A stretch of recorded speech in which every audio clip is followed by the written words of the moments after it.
Ok, ça va, merci. Merci.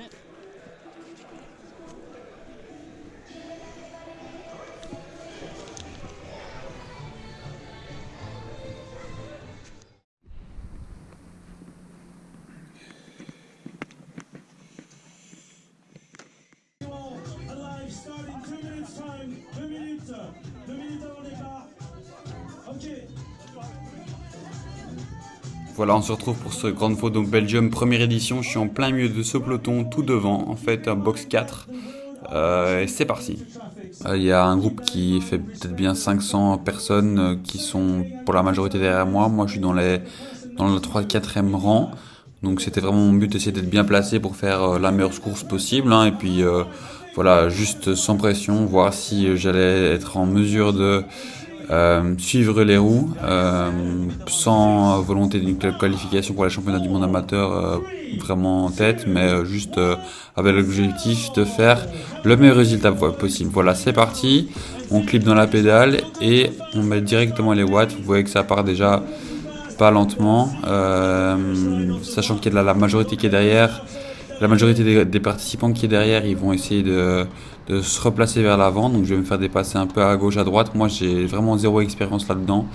Donc je suis vraiment venu là pour le plaisir, tout en étant convaincu que je peux quand même bien faire un bon résultat. Surtout plus la course est longue, plus je peux tirer mon épingle du jeu. Donc je suis conscient que les premiers kilomètres, ça va être un petit peu trouver ma place dans le peloton et essayer de faire du mieux que je peux. Je suis aussi conscient qu'on est énormément, il y a plus de 2000 participants, même si les organisateurs ont pris la décision de lancer tout le monde vague par vague pour des mesures de sécurité. Je suis conscient qu'on est quand même bien 500 par vague et que c'est pas comme un peloton de 500. Pour vous donner une idée, dans les pelotons pro autour de France, on n'est pas à plus de 200. Et on est avec des gars qui savent piloter. Ici, on va pas se mentir, le niveau est plus bas. Donc, ce qui dit niveau plus bas dit aussi, il dit conditions physiques plus basses, dit niveau de technicité plus bas aussi, y compris pour moi, bien sûr. Donc, il faut faire attention. Là, je préfère à chaque fois laisser des mètres devant les gens devant moi parce que je suis bien conscience que, voilà, on roule en Wallonie, les routes sont pas toujours parfaites et on n'est jamais à l'abri d'une chute, d'un trou devant soi. Donc, quitte à les perdre de position, je me dis c'est pas grave, mieux vaut être un peu plus loin dans le classement et être en vie plutôt que devant, mais dans l'autre monde. Donc voilà, et c'est des mots qui vont avoir une résonance particulière au fur et à mesure de la course. Là, on fait un petit flashback vers l'avant, un flash forward du coup, et on se retrouve en plein milieu d'un peloton. Donc moi malheureusement vous voyez je suis pas très bien placé, je fais fortement sur la droite, je prends beaucoup de vent au lieu de me cacher et de prendre l'aspiration dans les roues plutôt en plein milieu du peloton. Je reste un peu sur la droite mais c'est vraiment avec un objectif précis de ne pas prendre le vent, au contraire, hein, d'être bien alerte et conscient des dangers qu'il y a sur la route. Là il y a un petit rétrécissement à cause d'un rond-point, ça freine pas mal et vu que je me suis fait bien déplacer par beaucoup de personnes, ben voilà, je prends le coup de frein de tout le peloton et je dois fortement relancer. On était à 40, un peu plus de 40 de moyenne à ce moment-ci de la course et on freine quasi à l'arrêt au rond-point. Donc la relance, elle est très forte. Et quand il y a une relance, effectivement, il peut y avoir des cassures et c'est ça qui est en train de se passer. Là, vous voyez que on n'est déjà plus un gros peloton, les coureurs sont presque au compte-gouttes. Et moi, j'essaye tant bien que mal de pousser sur les pédales, de pas laisser des trous, mais malgré mes efforts, il y a quand même des trous qui se creusent. Et ce qui devait se passer arriva. Vous allez voir après le virage, là, on va tourner sur la gauche et on va relancer de nouveau. Et j'étais pas assez au taquet. Malheureusement, il y a le groupe qui va partir là. Il y en a qui sont encore assez lucides ou assez forts ou les deux pour rejoindre le premier pack. Et moi, je suis le premier qui va lâcher en fait. Je vois les gens partir. Je suis pas en mesure de prendre les roues. Peut-être pas encore assez chaud ou juste pas assez fort. Voilà, c'est un peu conscient que je les laisse partir. Je suis assez haut dans les tours au niveau cardiaque, donc je veux pas pousser plus et je me dis on est là pour le plaisir, donc au pire on les laisse partir, si on revient tant mieux, si on revient pas tant pis, tout en étant bien conscient qu'à ce niveau-là de la course Revenir, c'est très peu probable. Mais j'ai quand même un bon espoir. Je sais très bien que les premiers kilomètres, c'est les plus compliqués pour moi. Donc là, ce que je vais essayer de faire, c'est qu'en fait, là, comme vous voyez, je suis au premier d'un groupe, là. Donc il y a une cassure devant moi. Je vais juste essayer de rouler le plus rapidement possible et de limiter la casse. Idéalement, il faudrait boucher le trou le plus rapidement possible, mais je m'en sens pas capable. Donc ce que je vais faire, c'est que je vais essayer de limiter la casse en ayant toujours le groupe devant moi en point de mire et en espérant qu'à un moment donné, j'ai un coup de main d'un gars derrière moi qui vient me relayer et qui vient aussi prendre son relais. J'ai conscience que voilà aussi les virages jouent en ma faveur, ce qui vient de se passer là. Le virage qu'on vient de prendre, on vient de se rapprocher de la fin du premier groupe, ou en tout cas de mon premier groupe de la box 4. Donc je vais essayer de revenir le plus vite possible, mais là ça devient un peu compliqué, hein. Je plafonne, je fais pas non plus jeter toutes mes forces dans la bataille parce qu'il y a 140 km, on n'est même pas au 5e là, donc on essaie d'être économe tout en ménageant pas ses efforts. C'est un peu une ligne un peu compliquée où il faut donner un maximum tout en donnant pas trop. Ça se joue au pourcentage de l'effort près. Donc c'est vraiment très compliqué. Là, vous voyez qu'on revient sur des coureurs. J'arrive à revenir sur des coureurs, mais en fait, c'est des coureurs qui, on va le voir, ils ont été lâchés par le premier groupe. Donc c'est bon signe, en même temps, c'est pas super bon signe d'arriver à revenir sur eux. Donc voilà, là, je les ai dépassés. Et depuis que la cassure s'est faite, en fait, je suis premier de mon groupe. Vous allez voir l'image qui apparaît en bas à droite. C'est toujours les mêmes gars qui sont dans ma roue, qui profitent de mon aspiration, mais moi je profite pas du tout de la leur, c'est-à-dire qu'ils prennent aucun relais. Je suis devant, le premier groupe il se voit pas, et là je fais un mouvement du coude qui veut dire dans le milieu du cyclisme, gars derrière moi, relais-moi, prends mon relais de façon à ce que moi je puisse me mettre dans ta roue. Mais bon, comme vous voyez, son relais il est pas franc du tout. Il va passer devant moi, je vais me dire ok, je vais pouvoir m'abriter un peu dans sa roue, profiter, me reposer un peu.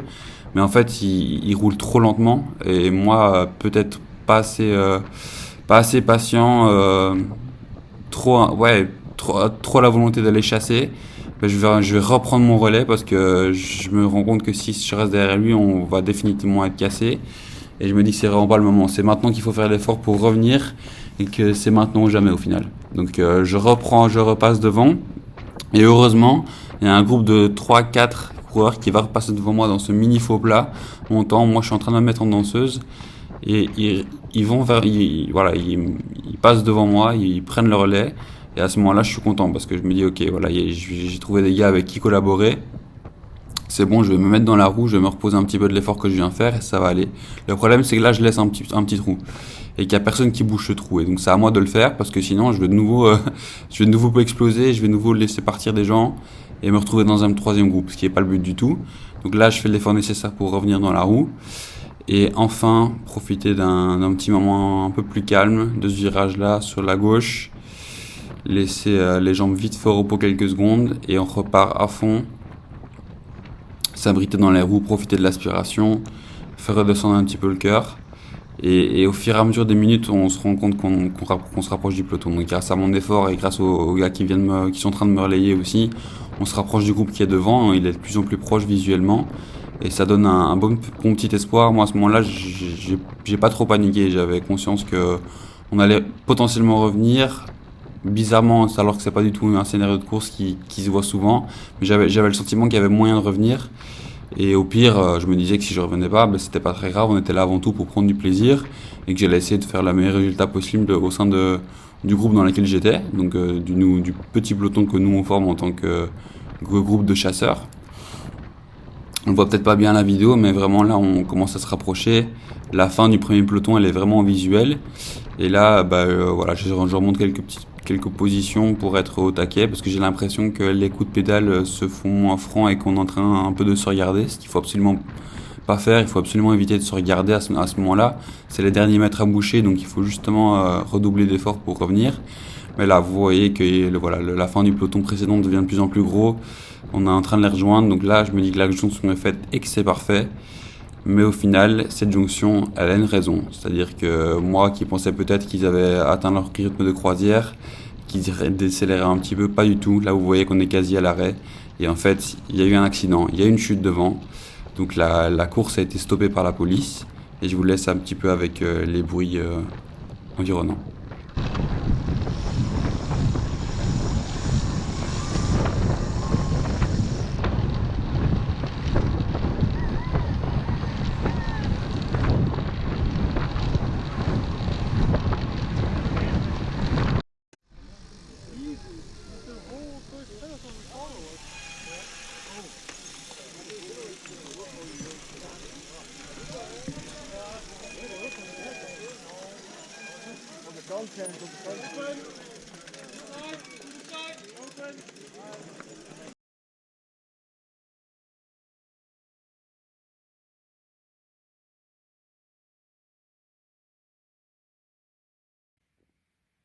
Donc, comme ça a été dit par certains participants, notamment dans les médias, c'était un problème organisationnel.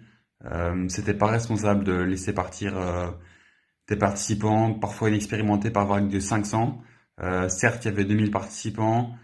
Certes, c'était pas facile, mais bon, c'était leur décision de laisser des tickets ouverts à autant de personnes. J'ai l'impression, moi de mon côté, et pour avoir vécu la course, qu'ils ont tout fait pour des raisons financières et pas pour des raisons de sécurité.